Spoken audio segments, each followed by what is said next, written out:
Nous avons tous été attristés en voyant les nombreuses manifestations qui ont lieu en France au cours des derniers mois. Nous avons vu en France une grande colère contre le gouvernement et certaines ont exprimé cette colère par la destruction de biens et malheureusement la violence.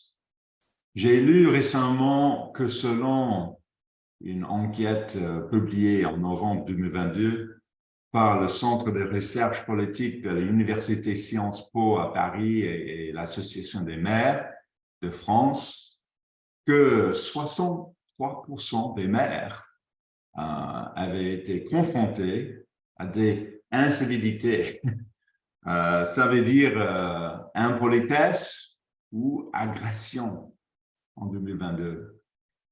Contre 53 en 2020. Donc, il y a une grande augmentation et je ne peux pas imaginer en 2023. Cette statistique est tirée d'un article de France 24 publié en avril. L'article décrit comment les gens sont tellement frustrés par les diverses difficultés sociales qu'ils se défoulent sur la mairie de leur village. Je pense que nous devrions nous demander quel sera l'impact à long terme de cette colère soutenue. Je vous invite à lire le chapitre le 2 Timothée, chapitre 2, versets 1 et 3. Donc, reportez-vous, s'il vous plaît, parce que je crois que ça décrit la situation à notre époque, notre ère. On peut voir, je parle de la France, mais on peut parler de le Canada, les États-Unis, divers pays en Afrique pour voir, et on peut voir la même chose, même dans certaines situations plus pires. Donc, dans 2 Timothée 3, versets 1 à 3, et moi, j'ai ma Bible devant moi. Il dit, sache que dans les derniers temps, les derniers jours, il y aura des temps difficiles. Car les hommes seront égoïstes, amis de l'argent, fanfarons, hautains, blasphémateurs, rebelles, à leurs parents, ingrats et religieux. Verset 3, insensibles, déloyaux, calamiteurs, intempérés, cruels, ennemis des gens de bien, prêtres, importés, enflants d'orgueil, aimer les plaisirs plus que Dieu. Donc, nous voyons des personnes égoïstes qui se concentrent sur elles-mêmes. Nous voyons des personnes insensibles et même cruelles. Et nous lisons ici l'histoire de ceux qui manquent de maîtrise de soi. Il ne s'agit pas pour moi de prendre parti sur les questions politiques, mais je pense que nous devrions nous demander comment les comportements des personnes qui nous entourent et de celles que nous voyons dans les journaux télévisés peuvent avoir un impact sur nous. Comparons cette liste de 2 Timothée 3, ici, avec la liste de Galates 5 et verset 22, qui décrit le type de comportement que nous devrions adopter. Donc, gardez à l'esprit cette liste ici dans 2 Timothée 3 et allez maintenant, s'il vous plaît, à Galates 5. Galates 5, verset 22. On peut regarder une grande différence. Il dit, verset 22, mais le fruit de l'esprit, c'est l'amour, la joie, la paix, la patience, la bonté, la bienveillance, la foi, la douceur, la maîtrise de soi. Quelle différence! A marqué en particulier le terme « la bonté ». Quel est le contraire de la bonté? Ce que nous lisons dans 2 Timothée 3, insensibilité, cruauté. Nous pourrions ajouter la méchanceté. nous voyons qu'à la fin des temps, les gens seront insensibles et cruels, mais nous sommes appelés à être bons. Aujourd'hui, j'aimerais parler de la bonté et, ce faisant, le mettre en contraste avec les comportements que nous pouvons observer autour de nous, qui penseraient que les maires de France seraient si préoccupés par leur sécurité. Mais peut-être n'est-ce là qu'un autre symptôme de la méfiance à l'égard de notre gouvernement et de nos dirigeants. Aujourd'hui, j'aimerais parler de la bonté. Je pense que malheureusement, nous pouvons être affectés par la dureté et la méchanceté que nous voyons autour de nous. Nous pouvons être affectés par le manque de politesse et l'insensibilité. Pourtant, la Bible nous dit que le fruit de son esprit est la bonté. La bonté envers nos frères et sœurs de l'Église, la bonté envers nos voisins et nos collègues de travail. Nous considérons nous comme des personnes bienveillantes. Nous devons d'abord comprendre ce qui est la bonté et comment elle est décrite dans la Bible. Ensuite, nous devons examiner quelques exemples de la manière dont nous faisons preuve de bonté. Enfin, nous devons nous demander ce qui nous empêche de faire preuve de bonté envers les autres. Le titre du message d'aujourd'hui est « La bonté dans un monde cruel ». La bonté dans un monde cruel. Commençons par définir le mot « bonté ». En étudiant ces mots dans Galates 5, ici, nous constatons que les mots grecs utilisés ici n'ont pas forcément d'équivalent exact en français. Le Larousse définit ainsi la bonté. Disposition de quelqu'un à être bienveillant, compatissant, charitable. Cela nous décrit-il, vous et moi? En regardant le mot grec ici dans Galates 5 et verset 22, il s'agit du mot Christotes. Je ne sais pas si je peux le prononcer, donc je demande votre patience. C'est C-H-R-E accent aigu S-T-O-T-E accent aigu S. Christotes. C'est de Strong's mot 5544. 55, donc 5544. Qui est défini par le mot bonté, bien sûr, tout comme le mot qui la suit juste après ici, c'est être bon. Le dictionnaire grec-anglais Help Word Studies définit ce mot comme bonté utile. Ça, c'est important, utile. Il évoque également le concept d'intégrité. Un autre lexique grec définit le mot comme suit: une qualité d'imprègne toute la nature au-dessus tout ce qui aurait été dur et austère. Il s'agit d'une ouverture aux autres qui enlève toute dureté. Je pense que nous vivons dans un monde de plus en plus dur. En Afrique, j'entends la phrase souvent « chacun pour soi ». Bien sûr, aussi dans notre situation, cela reflète une certaine dureté. Elle reflète la réalité. Personne ne va s'occuper de vous. Et vous avez donc intérêt à prendre soin de vous. Donc, il y a un certain sens dans le monde de chacun pour soi. En France, les gens se sentent trahis par leur gouvernement. Pas tous, mais certains. Et commencent à se méfier des gens en général. La méfiance et la dureté sont omniprésentes dans le monde.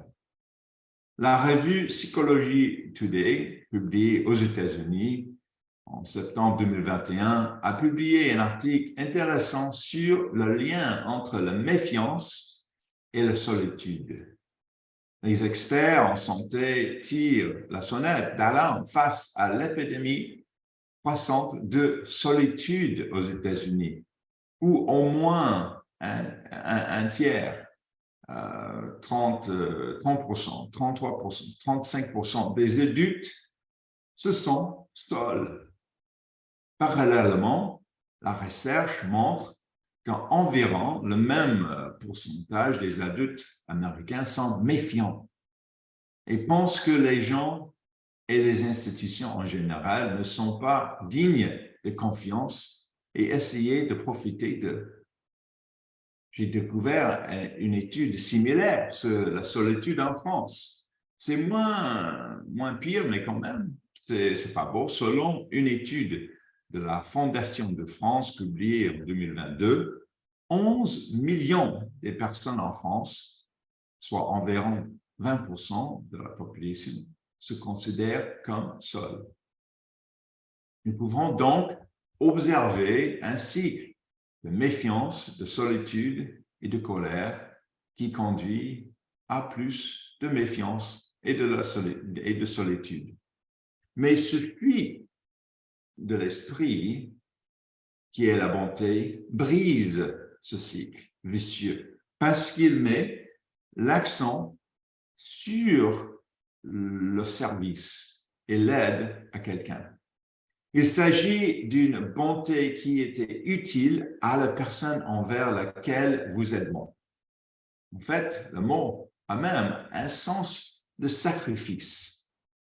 Donc, si vous prenez des notes, j'espère que vous avez déjà écrit ou que vous pouvez souligner la bonté utile qui est extravertie, la compassion, la générosité, la bonté morale.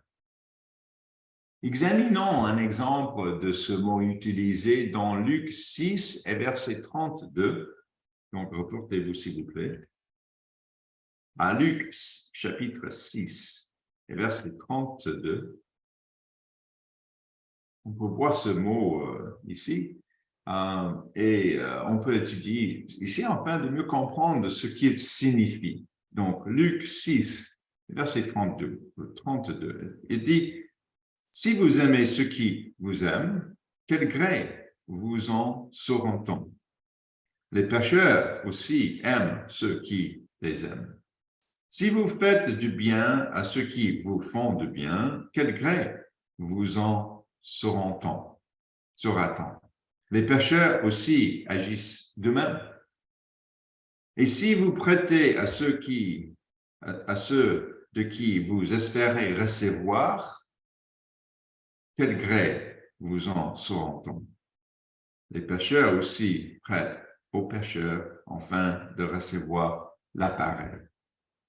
Donc, Jésus décrit un type de comportement différent de celui qui nous vient naturellement. Il va mettre ses auditeurs au défi de penser différemment. Verset 35. Mais aimez-vous vos ennemis, faites du bien et prêtez sans rien espérer, et votre récompense sera grande, et vous serez fils de très haut, car il est bon pour les ingrats et pour les méchants. Et verset 36, soyez donc miséricordieux, comme votre Père est miséricordieux. Le mot miséricordieux est ce même mot, la bonté, dans Galates 5, verset 22. Dieu est bon même avec ceux qui lui manquent de respect. Dieu est bon avec les ingrats. Dieu est bon avec les méchants. La méchanceté est le contraire de la bonté. Et le Christ nous dit de suivre son exemple et de faire preuve de bonté envers nos ennemis. Au lieu de cela, les êtres humains, et parfois nous y compris, s'endurcissent à cause des choses qui nous arrivent dans la vie. C'est pourquoi nous ne nous ouvrons pas à la gentillesse et à la bonté. Si nous sommes toujours bons, nous raisonnons souvent en nous-mêmes en disant qu'on va profiter de nous. Mais grâce à l'Esprit de Dieu qui agit en nous, nous pouvons apprendre la sagesse consiste à nous protéger des personnes malveillantes tout en faisant preuve de bonté. La bonté, ce n'est pas seulement faire des choses gentilles pour les gens qu'on aime, c'est aussi faire des sacrifices pour les gens qu'on n'aime pas. C'est essayer de faire quelque chose d'utile pour des personnes qui ne diront probablement jamais merci. C'est peut-être même faire quelque chose de bien pour des gens qui sont cruels et ingrats envers nous. Bien sûr, il arrive qu'en faisant quelque chose de gentil pour quelqu'un, celui-ci lui dise merci. Ça, c'est bien. Mais ce n'est pas une condition à remplir avant de montrer de ce fruit de l'Esprit de Dieu. Voilà. Maintenant que nous avons défini ce mot bonté et vu comment Jésus l'a utilisé, passons à notre deuxième point. Comment pouvons-nous faire preuve de ce fruit de la bonté? Quels sont les exemples de bonté? Donc, s'il vous plaît, reportez-vous à Éphésiens 4. Éphésiens 4 et verset 32. Éphésiens 4 et verset 32.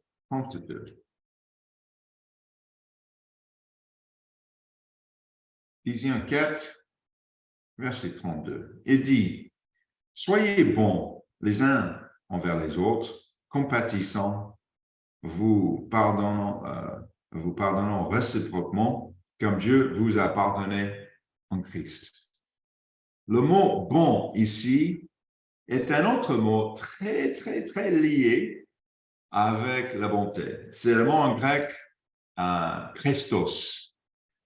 C'est 55-43, donc 55-4-3. C'est C-H-R, E accent aigu, S-T-O-S, Christos, qui est un mot très proche de la bonté. Il signifie serviable, bon, doux, agréable, amiable. Vous pouvez imaginer l'histoire de bon Samaritain. Il a montré par ses actions qu'il se soucie de voyageurs qui avaient été attaqués sur la route. Il n'est pas non plus faire preuve de partialité et a traité les Juifs avec gentillesse, même s'il était un Samaritain. Nous pouvons pratiquer l'empathie en nous mettant à la place de quelqu'un d'autre et en essayant de comprendre son point de vue et ses sentiments. Nous pouvons être amiables dans nos paroles en utilisant un langage poli et respectueux lorsque nous interagissons avec les autres. Nous pouvons offrir des compliments, des encouragements et de soutien. Nous pouvons inviter les critiques acerbes ou les commentaires négatifs. Voilà, il y a beaucoup de choses qu'on puisse faire. Nous pouvons accomplir des actes, des services et rechercher des occasions d'aider les autres de manière pratique. Nous pouvons faire preuve d'appréciation, d'exprimer notre gratitude et reconnaître les efforts des autres. Un simple merci ou une note d'appréciation sincère peut faire beaucoup pour que quelqu'un se sente apprécié et reconnu. Nous pouvons être à l'écoute lorsque les gens ont besoin de parler. Il existe de nombreuses façons pratiques de faire preuve de gentillesse envers les autres. Je vous invite à lire Romains 15, versets 1 à 3, donc reportez-vous. Romains 15, pour voir un autre exemple biblique, je vous ai donné quelque chose que vous pouvez faire aujourd'hui, des choses pratiques, mais je vous invite à lire Romains 15, versets 1 à 3, pour voir comment nous pouvons faire preuve de bonté. Le mot n'est pas mentionné ici, mais le concept est présent. Chapitre 15, verset 1. Nous, qui sommes forts, nous devons supporter les faiblesses de ceux qui ne le sont pas et ne pas chercher ce qui nous plaît. Verset 2. Que chacun de nous plaise au prochain pour ce qui est bien en vue de l'édification. Oui, verset 3. Car Christ n'est pas cherché ce qui lui plaisait, oui, s'y plaisait, mais selon qu'il est écrit, les outrages de ceux qui l'instituent sont tombés sur moi. Voici le mot, verset 1, supporter. J'ai souvent cité Éphésiens 4, verset 2, où il est dit que nous devons nous supporter les uns les autres dans l'amour. Cela signifie que c'est difficile, mais que nous le faisons quand même. Nous supporter ceux qui peuvent avoir des difficultés. Et dans ce processus, nous le faisons peut-être pas ce qui nous fait plaisir, mais ce qui aide l'autre. Cela nous ramène au concept d'être utile aux autres. Au verset 3, nous voyons que Paul soutient sa position en disant que Dieu fait cela avec nous. Dieu nous supporte. Le Christ n'a pas fait ce qui lui plaisait ici, mais ce qui était utile pour nous. En fait, Paul souligne un point très important concernant la bonté et le jugement, aussi dans le 2e chapitre de Romains. Donc ça, c'est Romains 15, juste quelques pages avant, chapitre 2, verset 1. Chapitre 2, verset 1. Pendant que vous trouvez ce verset, je vous dirai que le contexte de ce verset est tiré du chapitre 1. À la fin du chapitre 1, Paul énumère de nombreux comportements répréhensibles que, selon lui, de nombreux Romains continuaient à adopter. Commençons par verset 1 du chapitre 2. « Ô homme, qui que tu sois, toi qui juges, tu es donc inexcusable, car en jugeant les autres, tu te condamnes toi-même, puisque toi qui juges, tu fais les mêmes choses. Tu fais les mêmes choses. » Paul nous dit que nous pouvons juger les autres sans nous rendre compte que nous avons nous-mêmes des péchés dont nous devons nous repentir. Versets 2 et 3. Nous savons en effet que le jugement de Dieu contre ceux qui commettent de telles choses est selon la vérité. Et penses-tu, homme, qui juge ceux qui commettent de telles choses et qui les fait, que tu échapperas au jugement de Dieu? Nous pourrions penser que ce que nous faisons est moins grave, mais Paul dit nous, soyons prudents dans vos pensées dans cette situation. Le point clé se trouve au verset 4.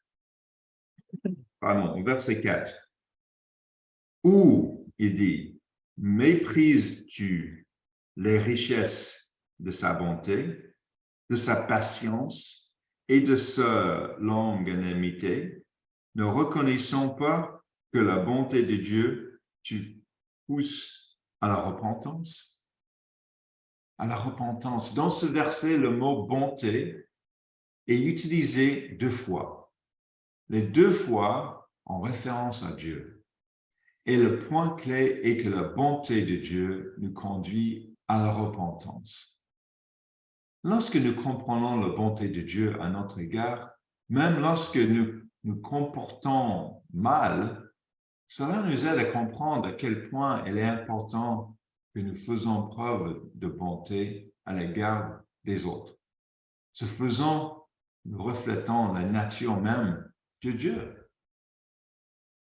N'est-ce pas l'objectif grandir à l'image de Dieu? Voilà un exemple. Regardez avec moi Matthieu 11 et verset 29. Reportez-vous, s'il vous plaît, à Matthieu 11 et verset 29 à 30. Ça, c'est l'un de mes versets préférés.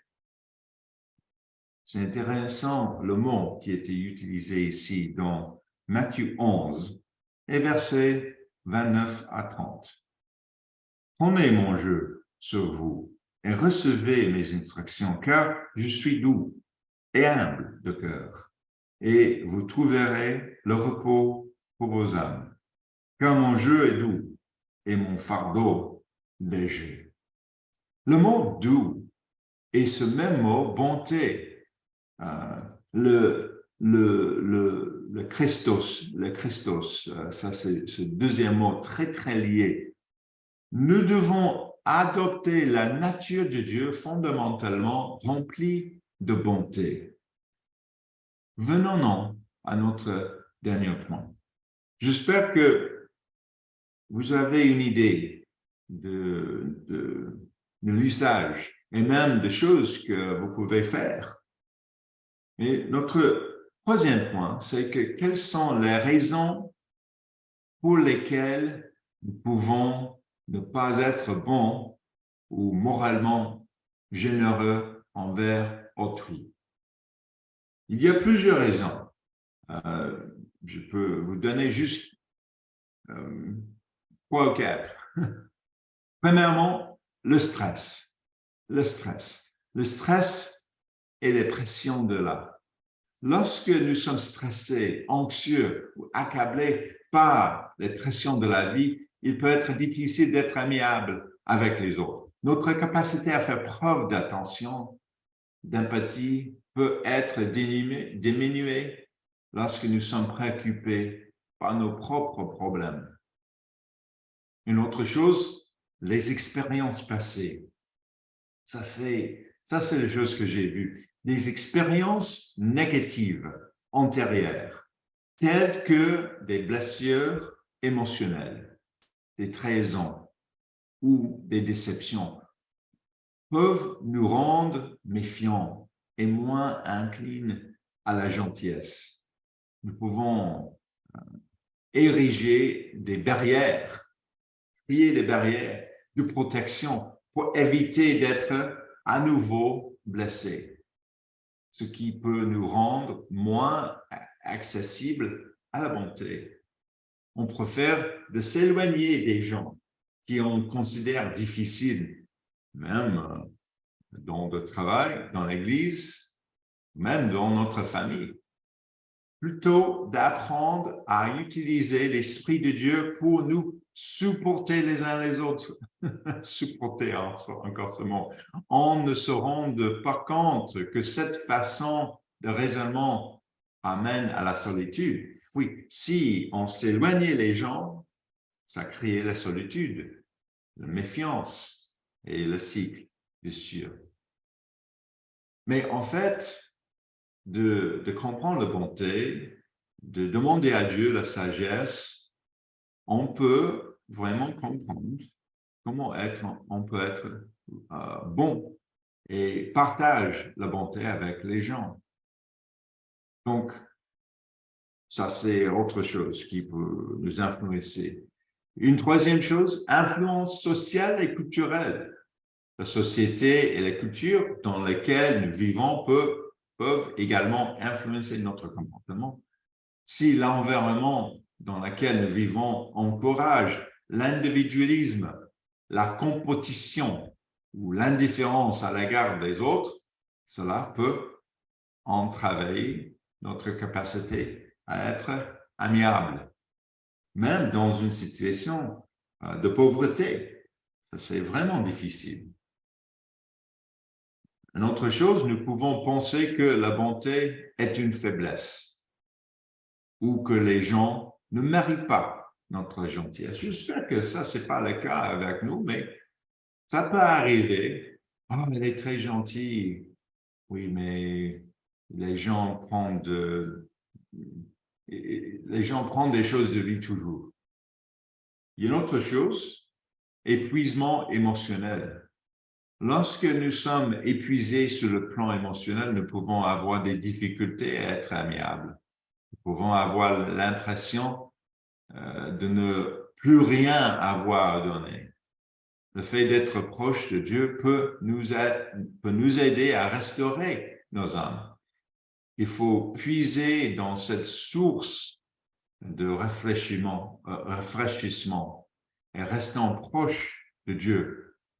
Et c'est fondamentalement ce que nous empêche de faire preuve de bonté. Nous ne sommes pas assez proches de Dieu pour comprendre celle qu'il nous a témoigné. Nous ne sommes pas assez proches de Dieu pour voir la nécessité de faire preuve de bonté. Le monde nous enseigne la méfiance, mais par la foi en Dieu, nous pouvons vaincre la méfiance et agir délibérément avec bonté, sans crainte d'être abusés. Car c'est Dieu qui nous donne notre sens de qui nous sommes, pas la façon dont les gens nous traitent. C'est Dieu qui nous donne protection et justice, non pas notre méfiance des autres. Reportez-vous, s'il vous plaît, à Titre, le livre des Titres, chapitre 3, versets 1 à 5. Le livre des Titres, c'est juste après 2 Timothée. Titre 3, versets 1 à 5.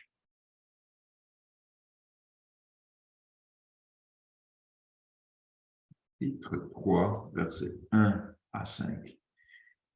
Il dit, rappelle-leur d'être soumis aux magistrats et aux autorités, d'obéir, d'être prêt à toute bonne œuvre. Verset 2, de ne médire de personne, d'être pacifique, modéré, plein de douceur envers tous les hommes.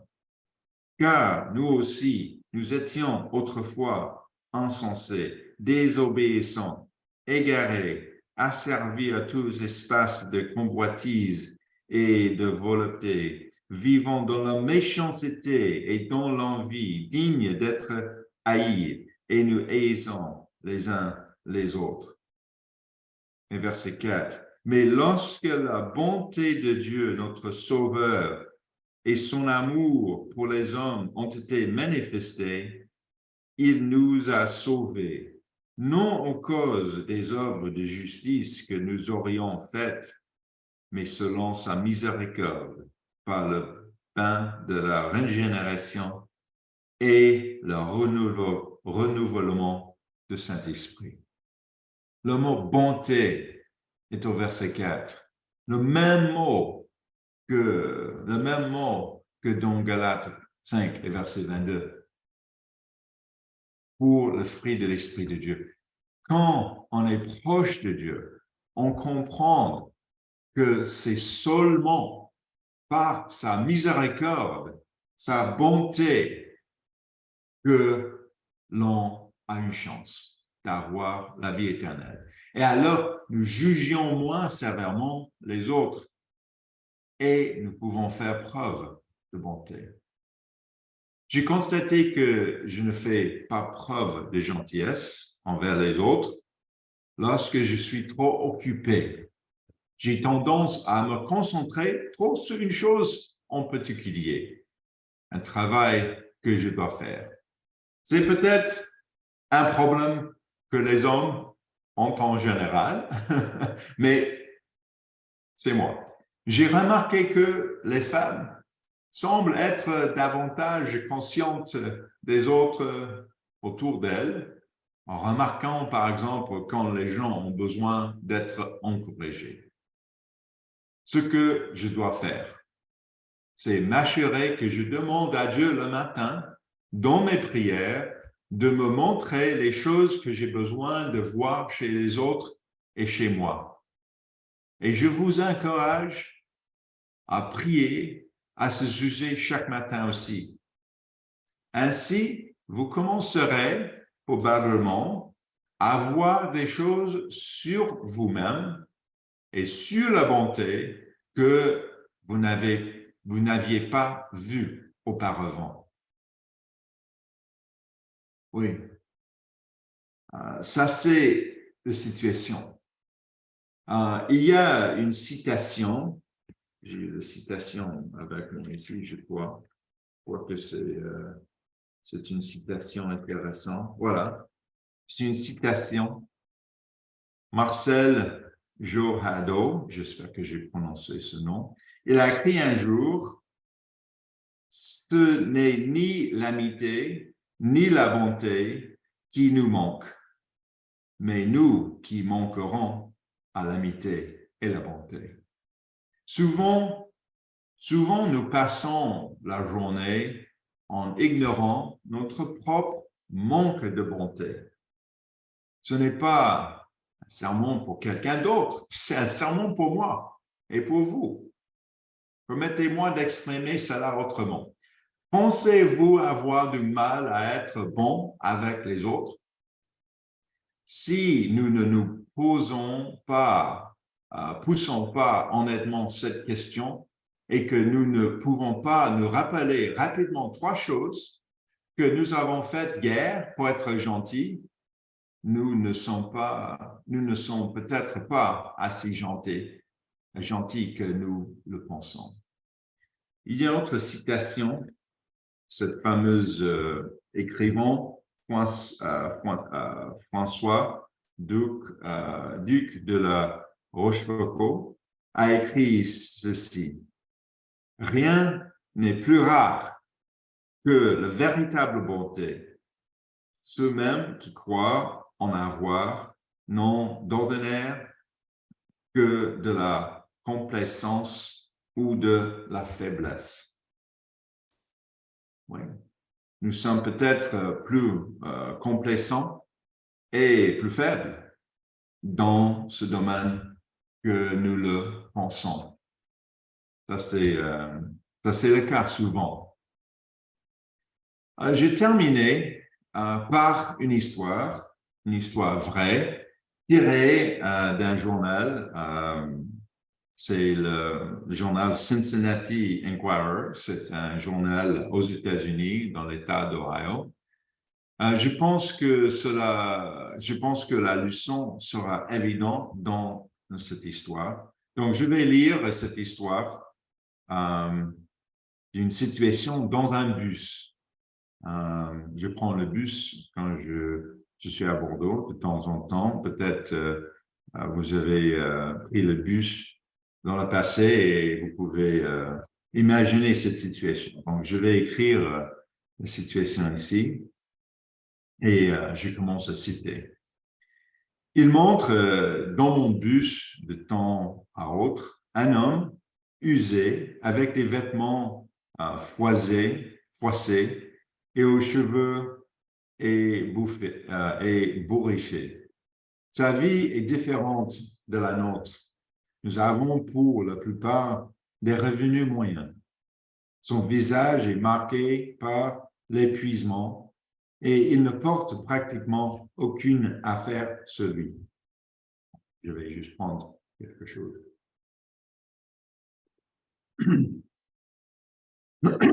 Pardon. Nous nous rendons en voiture jusqu'au parking, prend le bus. Il apparaît le long d'une route très fréquentée, apparemment sortir de nulle part. Nous demandons parfois où il a dormi la nuit précédente. Il y a quelques semaines, il est monté dans le bus, a pris l'un des sièges avant, orienté vers le côté, et comme il le fait habituellement, à regarder le sol. Quelques arrêts plus tard, une jeune femme est montée à bord, une habituée qui parle bien, mais pour qui l'anglais n'est pas sa langue maternelle. Elle a glissé sa carte de bus, mais la machine ne l'a pas acceptée. Le chauffeur lui dit qu'elle devait donner les 2,25 $ du ticket. « Mais je viens d'acheter cette carte, dit-elle. J'ai déjà payé l'argent. » Le chauffeur lui a dit qu'elle pouvait rapporter la carte au bureau de vente et expliquer le problème. Mais qu'entre-temps, elle devrait payer le prix de la course pour aujourd'hui. La femme s'est fâchée et ne comprenait pas pourquoi elle devait payer le prix de la course. Le reste d'entre nous se contentait de regarder en se demandant comment le problème allait être résolu. Soudain, le passager s'est levé de son siège et déposé plusieurs pièces dans la caisse et s'est rassis, les yeux rivés sur le sol. Son geste était si discret que la passagère en détresse ne s'est pas rendu compte de ce qui s'était passé et continuait à plaider sa cause. Le chauffeur du bus finit par dire à voix basse à la femme « Ok, pas de problème. Il a payé pour vous. » La femme s'est assise tandis que le bus s'éloignait du trottoir et que les passagers du bus se taissaient. Nous avions tous observé les difficultés de cette dame, mais lui, il le ressentit. Nous nous demandions un peu distraitement comment le dilemme serait résolu. Lui, il l'a tout simplement résolu. Nous, journalistes, assistants de bureau et hommes d'affaires, nous sommes rendus au centre-ville pour notre travail, pensant peut-être améliorer ainsi le monde. Lui, il a amélioré le monde de cette dame en difficulté. Nous aurions facilement pu payer le 2,25 $ et ne jamais en souffrir. Pour lui, il était facile de voir que c'était sans doute son billet de retour. On ne sait jamais quand on se trouve en présence de la grandeur ou de la grâce. Aux yeux du monde, mon compagnon de voyage avait l'air d'un homme qui avait besoin de solutions. En le regardant, je n'ai jamais vu que ce qu'il n'avait pas. Mais lorsqu'il est descendu du bus ce matin-là, il était évident qu'il était plus riche que le reste d'entre nous. Il était assez riche pour ouvrir ses yeux et son cœur à un étranger, assez pour donner ce qu'il avait et faire confiance à la vie pour lui donner le reste. Je ne l'ai pas revu depuis ce jour. Certains croient que les anges descendent de temps en temps et se déplacent parmi vous, parmi nous. Tout ce que je sais, c'est que j'ai un nouveau respect pour un simple acte de bonté. C'est ce qui permet au bus de continuer à rouler et nous fait avancer plus vite. Je croyais que c'était une histoire intéressante de la bonté. Combien de fois n'ai-je pas fait attention à la femme qui se débattait pour payer son ticket de bus? Combien de fois avons-nous été trop occupés ou trop inquiets pour nous-mêmes, pour permettre à l'Esprit de Dieu de nous pousser à faire preuve de bonté? En conclusion, je vous invite à lire Jacques 1, verset 27. Jacques, chapitre 1 et verset 27. La religion pure et sans tache devant Dieu notre Père consiste à visiter les orphelins et les veuves dans leurs afflictions et à se persévérer de ce lieu du monde. Préserver, de ce lieu du monde. Nous rendons visite à l'orphelin et à la veuve pour leur être utiles, pour servir, pour faire preuve de bonté. C'est un fruit de l'Esprit de Dieu et cela nous rappelle la miséricorde de Dieu à notre égard. Nous développons la bonté en restant proches de Dieu, afin d'apprendre à aimer même les gens difficiles et d'apprendre à ouvrir les yeux de notre cœur aux autres, afin de leur être utile. Qu'il soit dit de membres de l'Église de Dieu que nous adorons Dieu en esprit et en vérité, en parole et en acte.